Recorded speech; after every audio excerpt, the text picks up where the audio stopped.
Dr. Sir's background is mostly unknown. His hometown, his family, and even his name is unknown. He either doesn't know it, doesn't want to tell anybody, or simply doesn't care about those little details.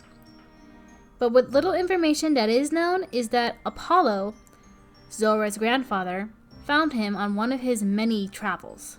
Apollo was sent to a small city to fix a night walker infestation, but when he got there, the problem was already solved. That's where he met a young inventor. Apollo asked for his name, but the young boy simply told Apollo to address him as Doctor or Sir. Since the child is a child, Apollo wasn't going to call him Sir, so he resulted in calling him Doctor, respectfully. Apollo, seeing great potential in this young inventor, invited him to become his apprentice. The young doctor declined at first, but quickly changed his mind when he discovered that Apollo is a royal knight, and this royal knight has access to 2 dragons. The doctor always wanted to study a dragon, so he agreed, and that's how he first met Zora.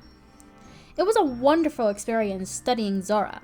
She was a new discovery, a half-dragon. Even though he wanted to study the father, he wouldn't allow it. But it was okay. Apollo already gathered more than enough from him, and Zora is far more exciting.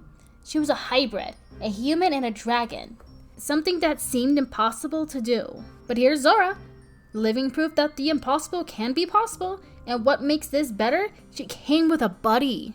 A night walker, a shadow specifically, that can walk in broad daylight.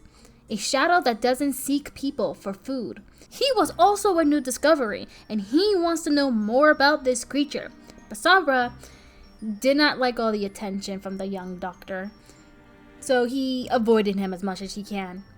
The young doctor was disappointed that he couldn't get any of his questions answered, but it was okay because he still had Zora, who was more than willing to answer all of his questions. Zora liked having Dr. Sir. She wound up getting confused of rather calling him Doctor or Sir, so she just put the 2 together. Around, it was like having an older brother, even though Zora is at least 60 years older than him. Which brings Dr. Sir to this question. If Zora is at least 60 years old, how old is the rest of the family? Yes, the father can be centuries old. He's a dragon, of course. But what about the human members? They both are clearly still alive, despite them raising Zora for over 60 years. This family had become more and more interesting, but sadly, something happened to the family that interrupted his studies.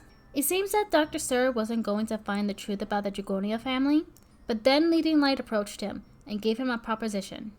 Join him, and he can study Zora as much as he wants, and discover her true potential, and make the world a better place. Dr. Sir agreed to join Leading Light.